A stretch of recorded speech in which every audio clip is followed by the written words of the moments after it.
شادی کرتا ہے تو آئی پریفر بیٹا کو 1.5-2 سال اگلی نسل پہ نہ جاؤ ابھی. فرسٹ انڈرسٹینڈ دیٹ جو کمٹمنٹ ہوا ہے وہ نبھا کے قابل ہے کہ نہیں.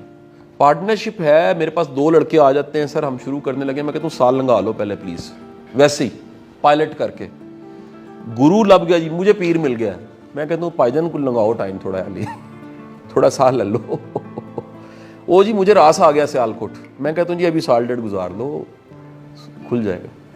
یعنی بتانا یہ چاہ رہا ہوں کہ گرم پانی, تتا پانی جو ہے نا, وہ ٹی بیگ کو رنگ چھڑوا دیتا ہے. جو وابستگی ہے نا وہ 18 ماہ میں اپنا آپ دکھا دیتی. اب اتنا اسٹیمنا نہیں ہوتا ہمارے پاس, ادھر لو افیئر شروع نہیں ہوتا کسی کا, وہ کہتا ہے جی میری شادی کروا دیں. 18 ماہ وہ کہتا ہے سر مجھے موقع تو دیں, میں انشاءاللہ دادا آپ کو بنا دوں گا, دادا استاد ہوں گے آپ. وہ تو بیچارہ پرفارم کرنے کے لیے ریڈی ہوتا ہے. سیم ود بزنس مین, وہ کہتا ہے جی مجھے پروفٹ نظر آ رہا ہے, اگلے نے مجھے کہا مارکیٹ ہی ابھی شروع ہو رہی ہے, ابھی مال اٹھا لو گے تو. میں کہا یہی تو فراڈ ہے. 100 میں سے 1 دفعہ نہیں بھی ہوگا فراڈ, لیکن زیادہ تر جب بھی جلدی میں کچھ ہو رہا ہوگا نا تو یاد رکھیے اس میں رسک جو ہے.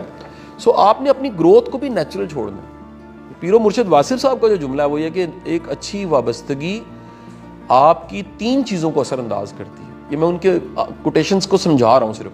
ایک, زاویہ نظر بدلے گا, دوسرا پسند ناپسند بدلے گی, تیسرا پروفٹ اینڈ لاس کا کانسیپٹ چینج ہو جائے گا. یعنی زندگی میں پیر آنے کی نشانی 3 ہے. تو ایک پیر جو ہے اصل استاد, وہ آپ کا بیسٹ پوٹینشیل باہر لے آتا ہے.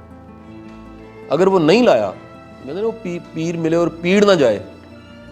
وہ پیڑ بیسیکلی یہ ہے کہ آپ کی زندگی میں پروفٹ اینڈ لاس چینج ہو جاتا ہے.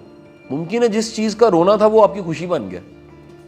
یعنی آپ ایک غم کو لے کے رو رہے تھے اور وہ آپ کو میننگ سمجھائے, یہ غم بیسیکلی اس کے ساتھ کنیکشن کا بہانہ ہے, اور اس کے پاس طریقہ کوئی نہیں تھا تجھے بلانے کا. اس نے کہا اس کو غم کی گاٹی مار دو.